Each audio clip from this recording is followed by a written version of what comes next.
CBSE board में हम लोग पहले हम लोगों ने देखा था कि जो सामाजिक विभाजन होते हैं ये राजनीतिक रूप लेते हैं, और जब ये राजनीतिक रूप लेते हैं तो लोकतंत्र उससे मजबूत होता है।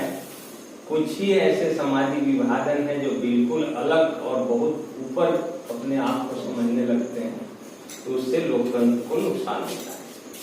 हम लोग चौथे अध्याय में पढ़ रहे हैं जाति, धर्म और लैंगिक मसले। ये तीन सामाजिक अंतर हैं, तीन सामाजिक विभेद हैं, जिसको हम लोगों को अलग अलग देखना है। ये तीनों आधार पर कैसे राजनीति प्रभावित होती है, और जब ये राजनीति का रूप लेते हैं तो उससे कौन सी समस्याएं उत्पन्न होती हैं, उससे लोकतंत्र मजबूत होता है या लोकतंत्र को कोई और कमी हो जाती है। पहला मसला हम लोगों ने लैंगिक मसले को लिया था, और लैंगिकता के आधार पर हम लोगों ने देखा था कि हमारे समाज में स्त्री और पुरुष में अंतर किया जाता है। यह अंतर कई आधार पर प्रकट होता है, और ये अंतर इतने अधिक थे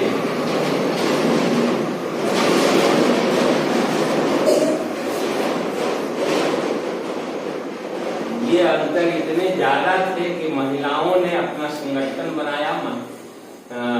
कई आंदोलनकारी संगठन बने स्त्रियों के, जिसको हम नारीवादी संगठन कहते हैं, और उन्होंने यह महसूस किया कि जब तक नारियों को राजनीति में स्थान नहीं प्राप्त होगा तब तक सामाजिक अंतर पर जो अंतर किए जा रहे हैं स्त्री पुरुष में वह दूर नहीं होगा। और इस आधार पर हम लोगों ने देखा कि हमारा देश राजनीतिक अभिव्यक्ति में निर्वाचन के क्षेत्र में जितने निर्वाचन होते हैं उन क्षेत्रों में महिलाओं का स्थान बहुत कम है। लोकसभा में 10%, विधानसभाओं में 5% से भी कम। लेकिन तृतीय स्तर की जो सरकार है हमारे यहाँ, जिसको स्वशासन हम कहते हैं, उसमें ग्राम पंचायत आता है, नगर पालिका और नगर निगम आते हैं, उसमें महिलाओं के सीट आरक्षित किए गए हैं एक सम्मानित संख्या के रूप में। उसमें 1/3 पद महिलाओं के आरक्षित किए गए हैं। तो नारीवादी संगठनों का मांग है कि विधानसभा लोकसभा में भी इसी तरह के आरक्षण मिले, और इस आधार पर हमने देखा कि अगर हम नारियों को अच्छा स्थान देते हैं समाज में, राजनीति में, तो उनके जो स्थान है समाज में, परिवार में, उनका ऊपर उठेगा। इससे समाज की भलाई होगी, देश की भलाई होगी। यानी लैंगिकता के मसले को अगर हम राजनीतिक रूप देंगे तो इससे लोकतंत्र मजबूत होगा।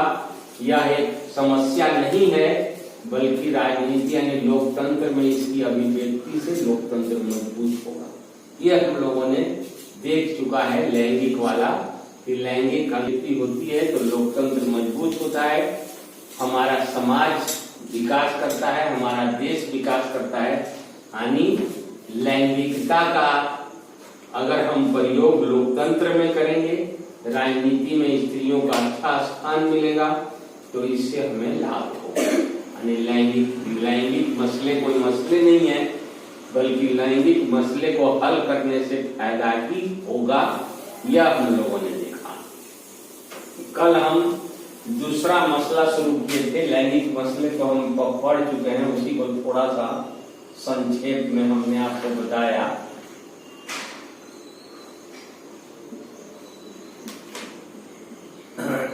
लैंगिक मसले हम लोग पढ़ चुके थे, इसी को हमने फिर से आपको ताजा किया है। आज हम लोग धर्म के मसले पढ़ने जा रहे हैं। कल थोड़ा सा बताया भी थे हम धर्म के मसले। हम लोग धर्म के मसले को आज पढ़ेंगे। ये दूसरी समस्या है समाज की। ये जो समाज हमारा बटा हुआ है, अंतर है समाज में, विभेद है समाज में, यह धर्म के चलते भी है। सामाजिक जो हमारा स्तर है वहां धर्म के आधार पर लोग बटे हैं, समुदाय में बटे हुए हैं धर्म के आधार पर। और जब धर्म के आधार पर समुदाय में बटे हुए हैं तो ये सामाजिक अंतर या विभाजन का काम करते हैं। समाज, जैसा कि आप जानते हैं, भारत में अनेक धर्म मानने वाले लोग रहते हैं। भारत में इतने अधिक धर्मावलंबी हैं, अलग अलग भिन्न प्रकार के, जो विश्व के अन्य देशों में शायद ही कहीं मिलता है। बहुत सारे देश हैं विश्व में, कोई ऐसा देश नहीं है, ऐसा भी कर सकते हैं, जहां पर धर्म के मसले नहीं है, विभिन्न प्रकार के धर्मावलंबी वाले लोग नहीं रहते। अगर उत्तरी आयरलैंड का उदाहरण लेते हैं तो उत्तरी आयरलैंड में एक ही धर्म को मानने वाले लोग रहते हैं, लेकिन उनकी पूजा पद्धति दो विभिन्न प्रकार की है। एक कैथोलिक संप्रदाय के हैं, एक प्रोटेस्टेंट संप्रदाय के हैं। दोनों संप्रदाय वाले ईसाई धर्म को भी मानते हैं, लेकिन दोनों के पूजा पद्धति में अंतर है। आस्थाएं उनकी भिन्नता रखती है, जिसके कारण इनमें विभेद है। हानि करने का मतलब यह हुआ कि विभिन्न धर्मों के बीच में तो अंतर होता ही है, लेकिन अगर एक ही धर्म को मानने वाले लोग रहें और उनके पूजा पद्धति में अगर अंतर आता है, तब भी जो है सो यह समस्या बन जाती है और बहुत बड़ा क्या कहते हैं, लोगों में संप्रदाय को बांटने का कारण बनती है। समुदाय कई भागों में बंटने लगते हैं। धर्म में कुछ बातों को हम लोगों को ध्यान देना है कि धर्म में कुछ बात इसमें दिया है कि धर्म के बारे में कुछ बात पर हम ध्यान दें। जैसे पहला दिया है कि गांधी जी कहा करते थे कि राजनीति को हम धर्म से अलग नहीं कर सकते, लेकिन गांधी जी का यह आशय नहीं था कि वो मुस्लिम या हिंदू जैसे संप्रदाय या धर्मावलंबी को माने। उनका मानना था कि धर्म में जो नैतिक मूल्य होते हैं, और नैतिक मूल्य हर धर्म में होते हैं, तो उन नैतिक मूल्यों के आधार पर राजनीति चलनी चाहिए। राजनीति में उन धर्मों के नैतिक मूल्यों का निर्देश होना चाहिए, ये गांधी जी का मानना है। यानी धर्म को राजनीति से हम अलग नहीं कर सकते। यहाँ गांधी जी का मतलब धर्म माने किसी संप्रदाय हिंदू मुस्लिम से नहीं था। उनका था कि धर्म में जो नैतिक मूल्य होते हैं, अच्छे विचार होते हैं, अगर उन नैतिक मूल्यों के आधार पर राजनीति निर्देशित होती है तो वह राजनीति अच्छी मानी जाएगी। इसलिए इन्होंने कहा था कि धर्म को हम राजनीति से अलग नहीं कर सकते। दूसरा पॉइंट इस किताब में यह दिखाने का कोशिश किया गया है कि भारत में जो मानवाधिकार संस्थाएं हैं, मानवाधिकार आयोग का यह कहना है कि जब भी भारत में दंगे हुए हैं, सांप्रदायिक दंगे हुए हैं, धर्म के आधार पर दंगे हुए हैं, तो अल्पसंख्यक लोगों की हत्याएं ज्यादा हुई है और बहुसंख्यकों की हत्याएं कम हुई है। इसलिए मानवाधिकार आयोग वाले यह सरकार से निवेदन करते हैं या कहना चाहते हैं कि अल्पसंख्यकों की रक्षा होनी चाहिए।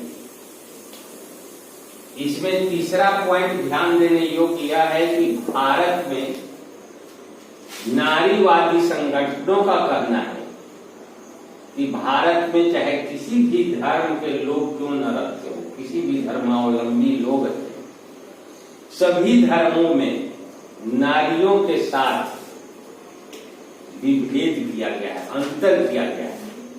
पुरुषों के तुलना में स्त्रियों को अधिकार कम मिले हुए हैं। तो नारीवादी संगठनों का यह मांग है कि स्त्रियों का भी सम्मान होना चाहिए, स्त्रियों को भी पुरुषों के बराबर अधिकार मिलने चाहिए। इन तीन पॉइंट, गांधी जी के आधार पर, मानवाधिकार के आधार पर, नारीवादी संगठन के आधार पर, जब हम देखते हैं तो यह पाते हैं कि धर्म के ये जो मसले हैं, समस्याएं हैं, कोई बड़ी चीज नहीं है, ऐसा होना चाहिए। इससे कोई नुकसान लोकतंत्र को या किसी धर्मावलंबी को नहीं होगा।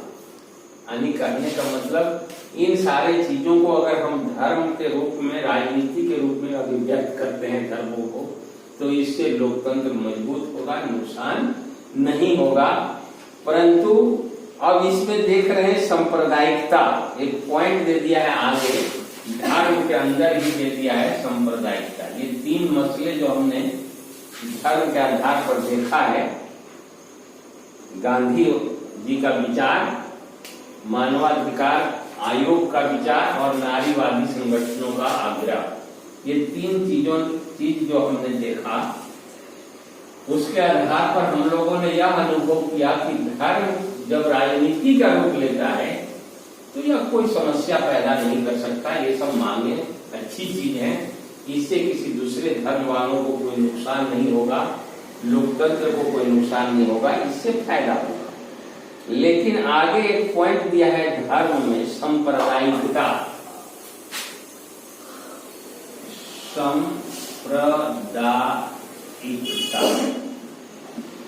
इसको विशेष रूप से आप ध्यान देंगे कि धर्म अगर सांप्रदायिकता का रूप लेता है तो वह एक बहुत बड़ी जटिल समस्या बन जाती है। तो सांप्रदायिकता का रूप कैसे लेगा? किसी भी धर्म में विभिन्न, किसी भी देश में विभिन्न धर्म को मानने वाले लोग रहते हैं और उनके बीच धर्म के आधार पर समाज में विभेद होता है, अंतर होता है, वे समुदाय में बटे होते हैं धर्म के नाम पर, और वे लोग यह मानने लगते हैं कि हम एक धर्म को मानने वाले जितने लोग हैं हम एक समुदाय के हैं और हमारा धर्म दूसरे धर्म से ऊपर है, हमारा धर्म अच्छा है, हम सर्वोपरि हैं। और ऐसी भावना जब उसमें आने लगती है तो ये लोग राज्य का सहारा ढूंढने लगते हैं। लोग सोचने लगते हैं कि अगर हमको राज्य के द्वारा आरक्षण मिल जाए, सत्ता का सहयोग मिल जाए, तो हमारा धर्म इस देश में प्रधान स्थान रखेगा और हमारा समुदाय, हमारे समुदाय की हर समस्या निपट जाएगी। तो अगर एक धर्म वाले लोग दूसरे धर्म से अपने को सर्वोपरि मानने लगते हैं, अपने को सोचने लगते हैं कि हम अलग हैं और अपनी समस्याओं को हल करने के लिए शासन सत्ता का सहयोग प्राप्त करने की कोशिश करते हैं, और दूसरे तरफ जब शासन सत्ता भी ऐसे धर्मावलंबियों के साथ मिल जाता है और कोई भी राज्य अपने सत्ता का उपयोग किसी खास धर्म के पक्ष में करने लगता है, उनका साथ देने लगता है, उनकी समस्याओं को सॉल्व करने लगता है और उस धर्म को विशेष स्थान दे देता है उस राज्य में या राष्ट्र में, तो जब शासन सत्ता का सहयोग किसी धर्म को मिलता है और उस धर्म को राज धर्म घोषित कर दिया जाता है, तो उस वही धर्म, इस स्थिति को सांप्रदायिकता कहते हैं। किसी भी राज्य में जब शासन सत्ता किसी धर्म का, धर्म विशेष का पक्ष लेने लगता है, राजनीतिक रूप देकर धर्म के आधार पर चुनाव लड़ने लगता है और किसी खास धर्म को राज्य का दर्जा दे देता है और वैसे लोगों को, खास धर्मावलंबियों को विशेष अधिकार मिलने लगते हैं, तो इस प्रकार के जो अभिव्यक्ति है धर्म को, उसको सांप्रदायिकता कहते हैं। और ऐसी सांप्रदायिकता से लोकतंत्र को और राजनीति को और समाज को सबको नुकसान होता है, क्योंकि ऐसी सोच रखने वाले लोग जो एक धर्म को, यानी अपने धर्म को सर्वोपरि मानते हैं, तो वो सोचते हैं कि एक धर्म, हमारे जैसे धर्म मानने वाले लोग एक संप्रदाय के, एक समुदाय के, और वे अपने समुदाय के हित के बारे में ही केवल सोचते हैं और दूसरे धर्मावलंबी यानी दूसरे समुदाय के लोगों के बारे में नहीं सोचते, और अपने विचारों को इतना ऊपर उठा लेते हैं कि उनको लगने लगता है कि दूसरे धर्म वाले, जो दूसरे समुदाय वाले हैं, उनके साथ वे नहीं रह सकते, अपने आप को ही ऊपर मानने लगते हैं और दोनों में तब तकरार होने लगती है, सांप्रदायिकता फैल जाती है, और जो अधिक संख्या वाले धर्मावलंबी होते हैं, समुदाय होते हैं, वो शासन सत्ता पर अधिकार काबिज कर लेते हैं, और जो अल्पसंख्यक लोग होते हैं वे या तो उनके अधीन रहने का स्वीकार करते हैं कि हम आपके अधीन रहेंगे, दबे कुचले रहेंगे, उनके अधीन रह करके हाथ जोड़ करके अपना जीवन बिताते हैं, और नहीं तो वे तकरार होता है दोनों में, तो वो अल्पसंख्यक वाले अलग राज्य की मांग करने लगते हैं। बंटवारा, जैसे भारत के विभाजन के समय हुआ, भारत और पाकिस्तान के विभाजन के समय 1947 में धर्म के आधार पर राष्ट्र को दो भागों में बांटा गया, पाकिस्तान और भारत, और इतने सांप्रदायिक दंगे हुए उस समय, इतना कत्लेआम मचा, दोनों तरफ के लोग मारे गए, मुस्लिम भी बहुत बड़ी संख्या में मारे गए और हिंदू भी मारे गए। तो यह जो सांप्रदायिकता है इसको रोकना चाहिए। इससे धर्म जब सांप्रदायिकता का रूप लेता है, यानी धर्म के साथ जब शासन सत्ता का सहयोग किसी विशेष धर्म को मिलने लगता है, तो वो सांप्रदायिकता का रूप लेता है, और सांप्रदायिकता का जब रूप ले लेता है तो सुख शांति देश की चली जाती है, और जो बहुसंख्यक समुदाय के लोग होते हैं वो सत्ता का उपयोग अपने पक्ष में करने लगते हैं, और अल्पसंख्यक लोग उपेक्षित हो जाते हैं। नतीजा यह होता है कि दोनों में तकरार बढ़ता है, दोनों एक दूसरे के साथ रहना नहीं चाहते, दोनों एक दूसरे को देखना नहीं चाहते, और एक दूसरे को एक साथ एक देश में बर्दाश्त नहीं कर सकते। नतीजा ये होता है कि अल्पसंख्यक लोग अलग राज्य का गठन करने की मांग करने लगते हैं, और बहुसंख्यक तो है ही है मजबूती से। वो लोग चाहते हैं कि अल्पसंख्यकों को दबाकर जबरदस्ती अपने अधीन रखें, लेकिन आज तक मानवता को कोई भी व्यक्ति जबरदस्ती दबाकर नीचे नहीं रखा है। कुछ समय के लिए रख सकते हैं, लेकिन वो ज्यादा समय तक अस्थायी काम नहीं करेगा। वो धीरे धीरे विद्रोह बढ़ेगा, लोग ऊपर उठेंगे और दंगे फसाद होंगे। तो इस तरह का जो धर्म की अभिव्यक्ति है उसको सांप्रदायिकता कहते हैं, और जब देश में सांप्रदायिकता की स्थिति पैदा होती है तो यह बहुत खतरनाक हो जाती है, देश को नुकसान होता है, देश टुकड़े में बढ़ जाता है, जैसे श्रीलंका में हुआ, आयरलैंड में हुआ। आयरलैंड में भले ही एक के धर्म के लोग मानने वाले हैं, लेकिन कैथोलिक और प्रोटेस्टेंट में विरोध इतना अधिक है कि वहां आज तक शांति बहाल नहीं हुई। दोनों एक दूसरे को देखना नहीं चाहते। एक जो है सो चाहता है कि हम ग्रेट ब्रिटेन के साथ मिलकर रहें, तो एक चाहता है कि हम आयरलैंड गणराज्य के साथ मिलकर रहें। दो भाग में चाहते हैं ना जी। कैथोलिक वाले चाहते हैं कि हम आयरलैंड के गणराज्य में रहें, और प्रोटेस्टेंट वाले चाहते हैं कि हम ब्रिटेन सरकार के अधीन रहें। तो इसका मतलब उनका देश बढ़ रहा है। तो वहां श्रीलंका में भी वही बात है, वहां भाषा के आधार पर बढ़ी है। वहां जो है सेहली को राज दर्जा दे दिया गया, सेहली भाषा, तमिलों को कोई अधिकार नहीं मिला, और इस तरह से वहां पर सांप्रदायिकता फैली जो आज तक चल रही है। आज तक वहां शांति बहाल नहीं हुआ है। तो जब धर्म सांप्रदायिकता का रूप लेता है तो यह समाज के लिए खतरा है, और बहुत बड़ा एक नुकसानदायक चीज है सांप्रदायिकता का रूप लेने से। तो इसमें देखिए कुछ पॉइंट दिया है कि सांप्रदायिकता राजनीति में अनेक रूप धारण करती है। अब ये दिया है कि सांप्रदायिकता जब राजनीति में आती है तो कई रूप धारण कर लेती है। ये सांप्रदायिकता राजनीति में कई रूप धारण करती है। पहला दिया है कि सांप्रदायिकता की सबसे आम अभिव्यक्ति दैनिक जीवन में दिखती है। सांप्रदायिकता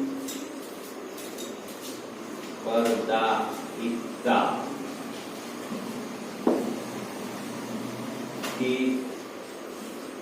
अभिव्यक्ति दैनिक जीवन में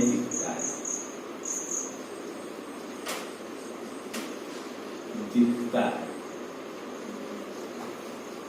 जब सांप्रदायिकता राजनीति का रूप लेती है तो पहला उसका राजनीतिक रूप है कि सांप्रदायिकता जब फैलती है तो प्रतिदिन के जीवन में दिखाई देने लगता है।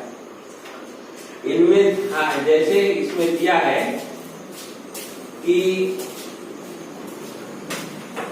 ये चीजें इतनी आम है, यानी कि भाषा के आधार पर, धर्म के आधार पर, समुदाय के बारे में बनी बनाई धारणा, एक धर्म को दूसरे धर्म से श्रेष्ठ मानना, ऐसा जो लोग करने लगते हैं और यह जो अभिव्यक्ति आती है तो इतना अधिक रहता है कि गहरे रूप में समाज में घुसा रहता है कि लोग अनुभव भी कभी कभी नहीं कर पाते। दूसरा है कि सांप्रदायिकता जब राजनीतिक रूप लेती है तो सांप्रदायिक सोच अपने धार्मिक समुदाय का राजनीतिक प्रभुत्व, अपने धार्मिक समुदाय का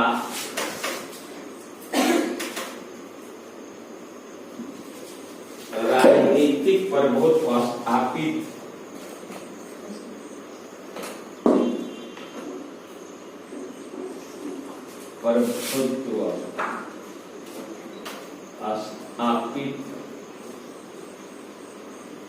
करने की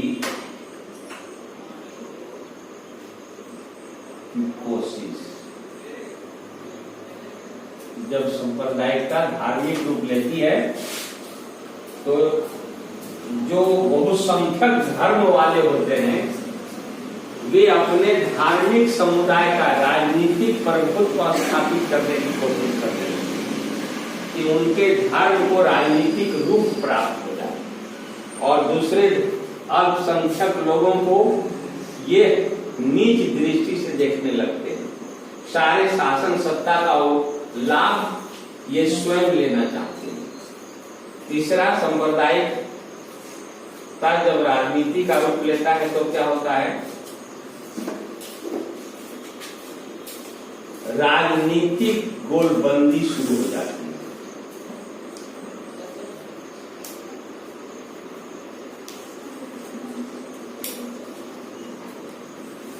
जब सांप्रदायिकता राजनीति का रूप लेती है तो राजनीतिक गोलबंदी शुरू हो जाती है। कहने का मतलब यह है कि जितनी पार्टियां होती है, राजनीतिक पार्टियां, ये सभी धर्म के आधार पर गोलबंदी कर लेती है। चुनाव में धर्म के आधार पर जीतने की कोशिश करती है, वोटों की मांग करती है लोग, और इस तरह से सांप्रदायिकता जो है सो राजनीतिक की गोलबंदी का कारण बनती है, जो कि एक नुकसानदायक चीज है। एक और इसका रूप है चौथा,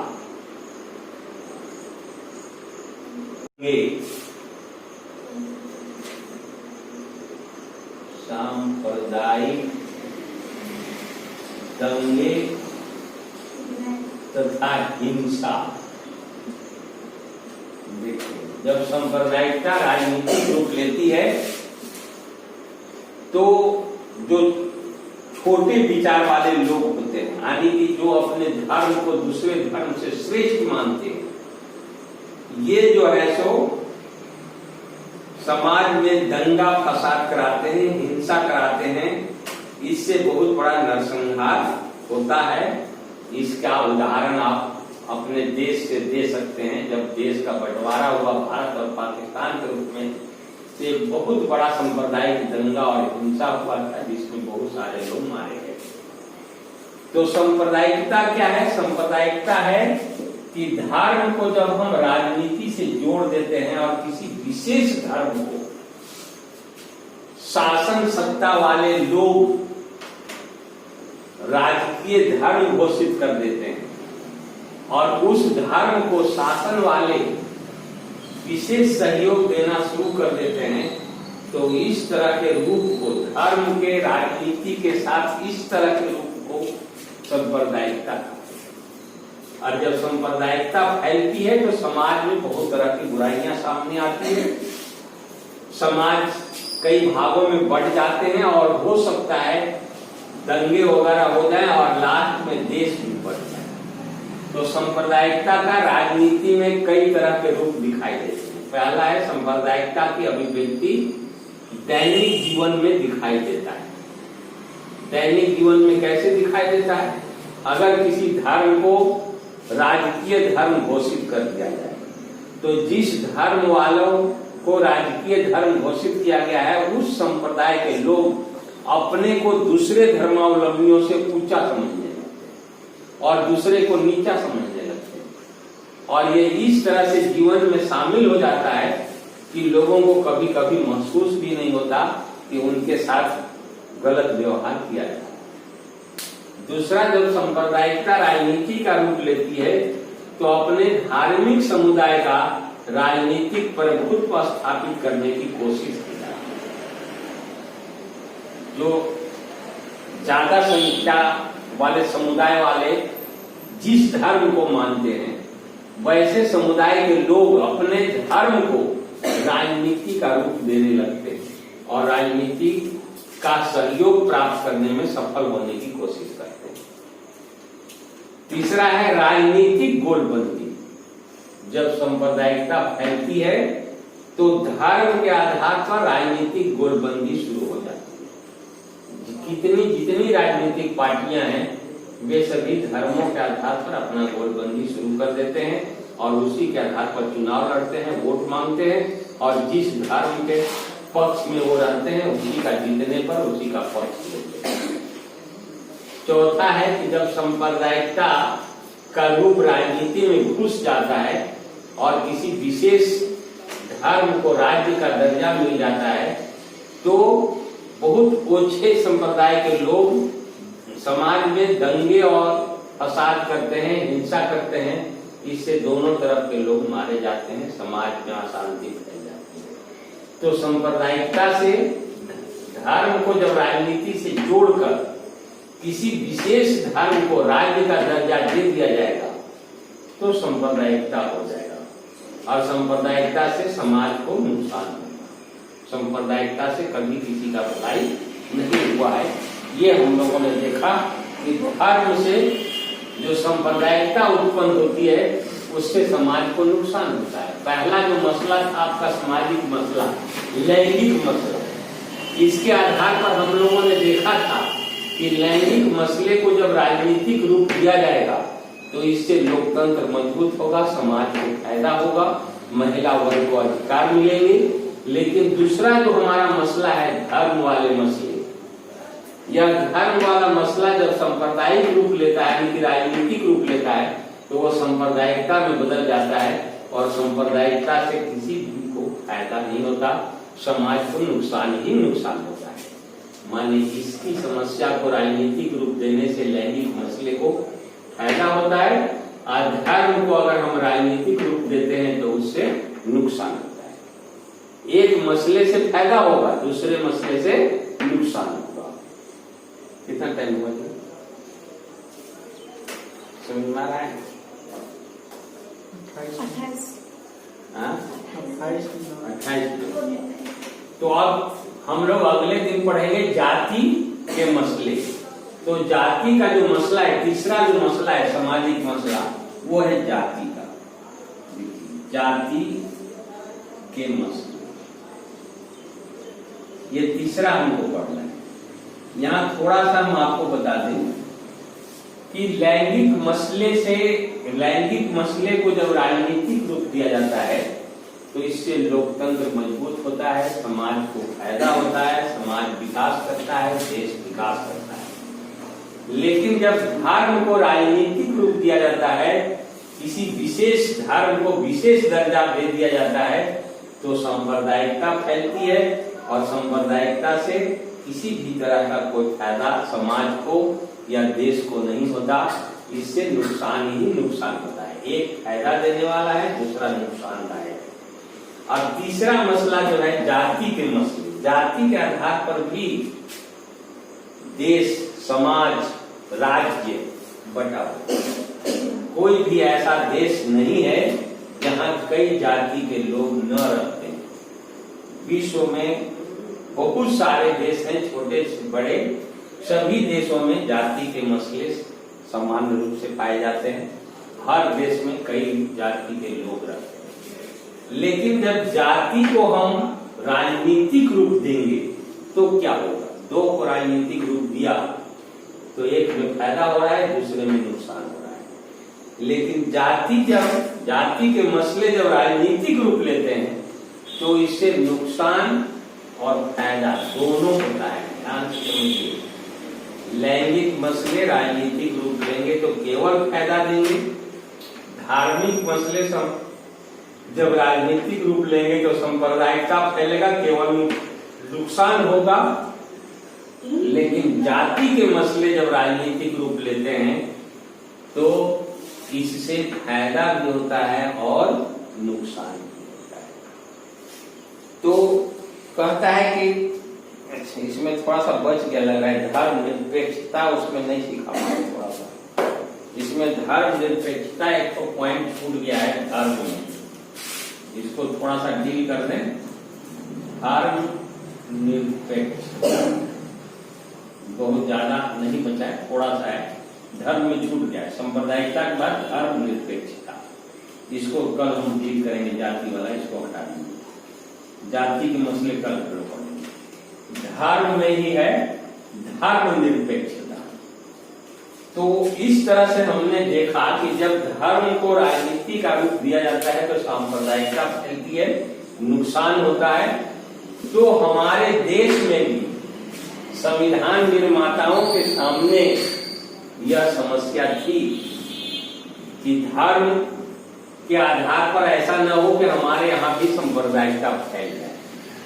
इसके लिए संविधान निर्माताओं ने बड़े ही चालाकी से हमारे संविधान में इसको टालने की कोशिश किया है। सांप्रदायिकता न फैले हमारे देश में, इसकी पूरी कोशिश की। अपने समाज को धर्म निरपेक्ष का रूप दिया है। धर्म निरपेक्ष का मतलब होता है यहाँ किसी भी धर्म को विशेष दर्जा प्राप्त नहीं है, यहाँ रहने वाले नागरिक कोई भी धर्म को मान सकते हैं। देखिए, धर्म निरपेक्ष राज्य घोषित करने के 4 बिंदुओं पर संविधान निर्माताओं ने विशेष ध्यान दिया। पहला है, भारतीय राज्य ने किसी भी धर्म को राजकीय धर्म के रूप में अंगीकार नहीं किया। पहला पॉइंट, हमारे संविधान में किसी भी धर्म को राजकीय धर्म नहीं माना गया, नहीं माना गया किसी भी धर्म को राजकीय धर्म नहीं माना गया है हमारे संविधान में। जैसे कि श्रीलंका में बौद्ध धर्म, पाकिस्तान में इस्लाम धर्म और इंग्लैंड में ईसाई धर्म को राजकीय धर्म माना गया है, लेकिन भारत में किसी भी धर्म को राजकीय धर्म नहीं माना गया। दूसरा, हमारे संविधान में नागरिकों को किसी भी धर्म का आचरण करने के लिए, माने धर्म को मानने के लिए स्वतंत्रता दी गई है। नागरिकों को किसी भी धर्म मानने की स्वतंत्रता है। हमारे देश में रहने वाले नागरिक किसी भी धर्म को स्वीकार कर सकते हैं, अपने धर्म का प्रचार कर सकते हैं, उसका कोई रोक टोक नहीं कर सकता। तीसरा कि धर्म के आधार पर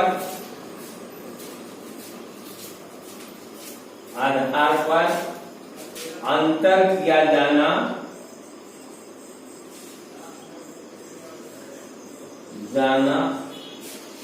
असंवैधानिक माना गया है।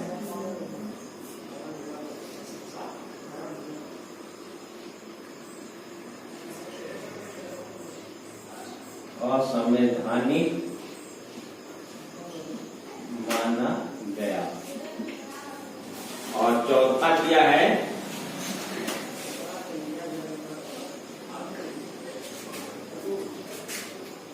संविधान में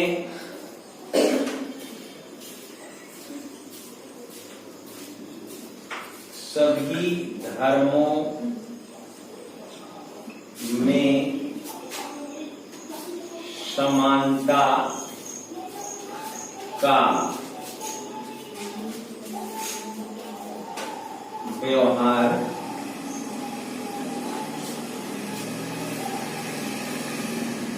करने की कोशिश की गई है।